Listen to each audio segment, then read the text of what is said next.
என்ன வந்து மரிச்செல்லாம் இறங்க மாட்டேன். குவாலிட்டி கொடுக்குற கூட முதல்ல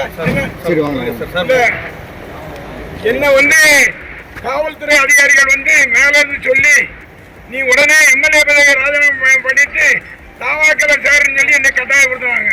டிவிகே விஜய் ஆட்சி அமைச்சதுக்கப்புறமா முதன்முறையாக திமுகவில் உள்ள முன்னாள் அமைச்சர் அனிதா ராதாகிருஷ்ணன் கைது செய்யப்பட்டிருக்காரு. அனிதா ராதாகிருஷ்ணன் வந்து ஏற்கனவே 2-3 கூட்டத்தில் விஜய் பற்றி அவதூறாக பேசினார் அப்படிங்கிற குற்றச்சாட்டுகள் வந்தது. குறிப்பாக ஆதவர்ஜுனா பற்றியும் லாட்ரி பற்றியும் அதிகமாக பேசினார் அப்படிங்கிற விமர்சனங்களும் முன் வச்சாங்க.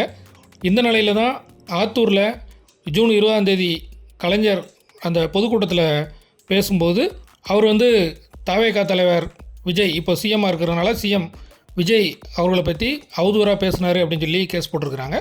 இந்த கேஸில் வந்து 3 பிரிவுகளில் கேஸ் போட்டிருந்தாங்க. அவர் இன்றைக்கி மதியமே வந்து அனிதா ராதாகிருஷ்ணன் கைது செய்யப்பட்டாலும் கூட அவரை நேரடியாக திருச்செந்தூர் நீதிமன்றத்துக்கு கூட்டிகிட்டு போகல, நேரடியாக தூத்துக்குடிக்கு கூட்டிகிட்டு வந்துட்டாங்க. தூத்துக்குடியில் எஸ்பி ஆஃபீஸில் வச்சு சுமார் 6 மணி நேரம் விசாரணை நடந்திருக்குது. எஸ்பி விசாரணை பண்ணலை அப்படின்னா கூட எஸ்பிக்கு அடுத்த அதிகாரி வந்து 6 மணி நேரமாக அனிதா ராதாகிருஷ்ணன் அவர்கள்ட்ட வந்து விசாரணை பண்ணியிருக்கிறாரு. அவதூறாக பேசின விஷயத்துக்கே 6 மணி நேரம் விசாரணை அப்படின்னு சொல்லி வெளியில் பரபரப்பாக பேசிகிட்டு இருந்தாங்க. இந்த டைமில் தான் அனிதா ராதாகிருஷ்ணன் வெளியில் வந்து என்னை வந்து எம்எல்ஏ பதவியை ரிசைன் பண்ண சொல்கிறாங்க, ரிசைன் பண்ணிட்டு இடைத்தேர்தலுக்கு திருச்செந்தூரை தயார்படுத்துகிற மாதிரி என்ன வந்து மரிச்செல்லாம் இறங்க மாட்டேன். குவாலிட்டி கொடுக்குற கூட முதல்ல என்ன வந்து காவல்துறை அதிகாரிகள் வந்து மேல இருந்து சொல்லி நீ உடனே எம்எல்ஏ பதவியை ராஜினாமா பண்ணிட்டு தாவாக்களை சேருன்னு சொல்லி என்னை கட்டாயப்படுத்துவாங்க. நான் முடியாது. நாங்கள் வந்து எப்பவும் எங்களுடைய தலைவர் மரியாதைக்குரிய தளபதி மு.க. ஸ்டாலின் என்ன நினைக்கின்றாரோ அதை தான் செய்வோம். எவனாலும் தொட்டு பார்க்க முடியாது. ஏன்னா நான் வந்து தவறு செய்யாதவன். இந்த தவறு செய்யாதவனை போட்டு அடக்கலாம் என்று நினைத்தால் ஒரு காலம் அடக்க முடியாது என்பதை வலுவாக நான் சொல்லிக் கொள்ள கடன்பட்டிருக்கின்றேன். என்னை வந்து ராஜினாமா பண்ணணும்னு சொல்லி என்னை வலியுறுத்துறாங்க. ராஜினாமா செய்வது மட்டும் இல்ல, நீங்க உடனடியாக தாவாக்கால சேரணும்னு என்னை வலியுறுத்துறாங்க. ஒரு கொம்பனால எங்களை தொட்டு அசைத்து பார்க்க முடியாது. அதான் உண்மை. ஒரு பேட்டி சொல்லிட்டு வரேன். இவ்வளவு தூரம் அராஜகம் பண்ணிருக்கு. நீங்க காவல்துறை அராஜகம் பண்ணுது. இது பாருங்க, என்னுடைய நான் வந்து 10ஆம் தேதி காவல்துறையில ஆஜர்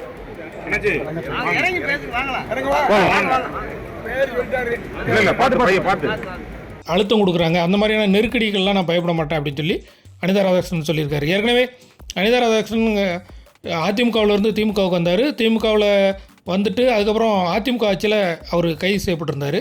இந்த மாதிரி சிறைக்கு பல முறை போயிருக்காரு. இருந்தாலும் டிவிகே ஆட்சியில் முன்னாள் அமைச்சராக வந்து அனிதா ராதாகிருஷ்ணன் கைது செய்யப்பட்டிருக்காரு. டிவிகே அழுத்தம் கொடுத்தாங்களா ரிசைன் பண்ண சொல்லி அப்படிங்கிற விஷயங்கள்லாம் தெரியல. ஆனால் அவர் சொல்லியிருக்கிறாரு. அது மட்டும் இல்லாமல் மதியானமே கோர்ட்டில் ஆஜர்படுத்தியிருந்தால் ஜாமீன் கிடைக்கிறதுக்கான ஒரு வாய்ப்பு இருந்திருக்கும் அப்படின்னு சொல்லி டிஎம்கே வக்கீல்கள்லாம் பேசிகிட்டு இருந்திருக்காங்க. இது இரவு நேரம் ஆனதுனால நீதிபதியினோட வீட்டுக்கு தான் போய் ஆஜர்படுத்த முடியும். நீதிபதி வந்து 15 நாள் ரிமாண்டில் வச்சு நாளை சனி ஞாயிறு அப்படிங்கிறதுனால உடனடியாக வெளியில் வர்றதுக்கான வாய்ப்புகளும் குறைவு, ஜாமீன் கிடைக்காது. அப்படியான ஒரு இக்கட்டான நிலையில் அனிதா ராதாகிருஷ்ணன் வந்து கைது செய்யப்பட்டிருக்காரு. அவருடைய உடல்நிலையை காரணம் காட்டி திமுக வந்து உடனடியாக எங்களுக்கு உடனடி ஜாமீன் கொடுக்கணும், ஸ்டேஷன் ஜாமீன் அப்படிங்கிற மாதிரி கேட்டிருக்கிறாங்க. அது எந்த அளவுக்கு சாத்தியப்படும் அப்படின்லாம் தெரில. ஏன்னா 15 நாள் ரிமாண்ட் அப்படின்னா ஒரு 15 நாள் இருக்கணும். அதுக்கு இடையில் எப்போ ஜாமீன் கிடைக்குதோ அப்போ தான் வெளியில் வர முடியும். இது அரசியல் பழிவாங்கும் நடவடிக்கை அப்படின்னு சொல்லி திமுக கண்டனம் தெரிவித்தாங்க. தூத்துக்குடி, திருச்செந்தூர் அந்த பகுதியில் உள்ள திமுக நிர்வாகிகள் எல்லாமே என்ன செஞ்சாங்க அப்படின்னா எஸ்பி ஆஃபீஸுக்கு முன்னால் போய் போராட்டம் பண்ணாங்க. அதே மாதிரி திருச்செந்தூரில் இருக்கக்கூடிய பகத்சிங் பேருந்து நிலையம் முன்னாலேயும் திமுக நிர்வாகிகள் போராட்டம் பண்ணாங்க. பஸ் மறியல் இந்த மாதிரிலாம் நடந்தது. காவல்துறை உடனடியாக அவங்கள அப்புறப்படுத்தி வேனில் ஏற்றிட்டு கூட்டிகிட்டு போனாங்க. உடனடி தொண்டர்களும் கைது செய்யப்பட்டாங்க. பெரிய அளவில் தொண்டர்கள் கைது செய்யப்படலான்னா கூட ஒவ்வொரு இடத்துலையும் 50, 100 அப்படிங்கிற மாதிரி கைதாகி இருக்கிறாங்க. தென்காசியிலேருந்து சிவபத்மநாதன் திமுக மாவட்ட செயலாளர், அவரும் தூத்துக்குடியில் வந்து அவரோட சேர்ந்து ஒரு 10 பேர் கைதாகியிருக்காங்க. திமுக மேயர் ஜெகன் பெரியசாமி, முன்னாள் அரசு வழக்கறிஞர் மோகன்தாஸ், ஒட்டப்படாரம் தொகுதி வேட்பாளராக இருந்த ராமானுஜம், திமுக இளைஞரணி, இந்த மாதிரி நிறைய பேர் அனிதா ராதாகிருஷ்ணன் அவங்க கூட இருந்து அவங்களுக்கு ஆதரவாக இருந்தாங்க. இருந்தாலும் இது வந்து ஒரு பெரிய அரசியல் பரபரப்பாக பார்க்கப்படுது. ஏன்னா சொத்து குவிப்பு வழக்கில் கைதாவாங்க, அல்லது வேறு ஏதாவது கேஸில் கைதாவாங்க, ஊழல் கேஸில். ஒரு அவதூறு பேச்சுக்காக ஒரு முன்னாள் அமைச்சர் கைது செய்யப்படுறது வந்து ஒரு வித்தியாசமான முறையில் பார்க்கப்படுது. ஏன்னா எல்லோரும் ஏவா வேலு, அன்பில் மகேஷ், செந்தில் பாலாஜி இவங்கெல்லாம் எப்போ கைதாவாங்க அப்படிங்கிற மாதிரி அவங்க மேலே உள்ள கேஸை வச்சு விவாதம் பண்ணிக்கிட்டு இருந்தாங்க. இதுக்கடையில் ஒரு பேச்சுக்காக, மேடையில் பேசுனதுக்காக அனிதா ராதாகிருஷ்ணன் கைது செய்யப்பட்டிருக்காரு. இதில் முக்கியமாக என்ன அப்படின்னா, அனிதா ராதாகிருஷ்ணன் பேசும்போது ஒரு நடிகை அப்படின்னு குறிப்பிட்டு பேசியிருக்காரு. அந்த அவதூறு பேச்சில் நடிகையின் பேரை குறிப்பிடலை. ஆனால் ஒரு நடிகையின் பேரை குறிப்பிட்டு பேசுகிற பாஜக தலைவர் நயனார் நாகேந்திரன் மேலே ஏன் இந்த டிவிகே அரசு வந்து நடவடிக்கை எடுக்கலை, அப்போ பாஜகவும் தாவேக்காவும் கூட்டணியில் இருக்காங்களா அப்படின்னு சொல்லி திமுககாரங்க சோசியல் மீடியாவில் பேசிகிட்டு இருக்கிறாங்க. இந்த மாதிரியான விமர்சனங்களும் டிவிகே அரசு மேலே இருக்குது. உதயநிதி என்ன சொல்லியிருக்காரு அப்படின்னா, பாலியல் வன்கொடுமை கேஸ் இருக்குது, இந்த மாதிரி பல குற்றச்சாட்டுகள் இருக்குது, சட்டம் ஒழுங்கு பிரச்சனை பெரிய அளவில் போய்கிட்டு இருக்குது, இதுக்கெல்லாம் நீங்கள் உடனடி நடவடிக்கை எடுக்காமல் இப்படி அவதூறு கேஸுக்காக வந்து ஒரு முன்னாள் அமைச்சரை கைது பண்ணுறீங்களே அப்படின்னு உதயநிதி சொல்லியிருக்காரு. ஸ்டாலினும் கண்டன அறிக்கை விட்டுருக்காரு, கனிமொழி எம்பியும் கண்டன அறிக்கை விட்டுருக்குறாங்க. திமுககாரங்க வந்து இது ஒரு அச்சுறுத்தலாக டிவிக்கு வந்து செய்கிறாங்க அப்படிங்கிற மாதிரியான விமர்சனத்தை வச்சுருக்கிறாங்க.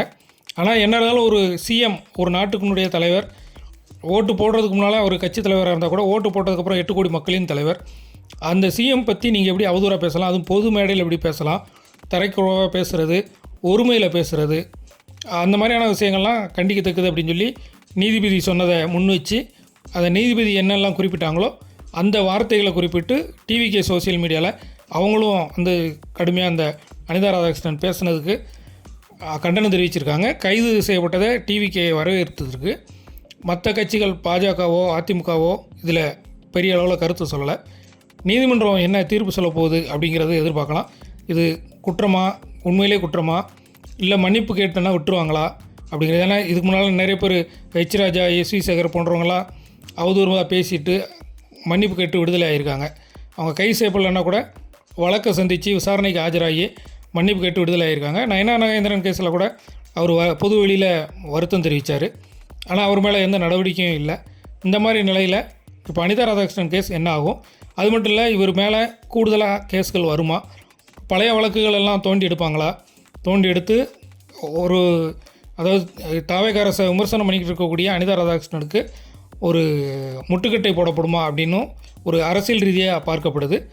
ஏன்னா ஏற்கனவே இடைத்தேர்தலுக்கு பல தொகுதிகள் தயாராகிட்டு இருக்க நேரத்தில் இப்போது நடந்திருக்கக்கூடிய இந்த சம்பவங்கள் என்ன அரசியலில் என்ன மாற்றத்தை உருவாக்க போகுது அப்படிங்கிற ஒரு பெரிய எதிர்பார்ப்பை உண்டாக்கியிருக்கு.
Hey!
திமுகவில் வந்து மதுராந்தகம் தொகுதிக்கான ஆலோசனை கூட்டமெல்லாம் போட்டு இடைத்தேர்தலுக்கு ரெடி ஆகிட்டாங்க.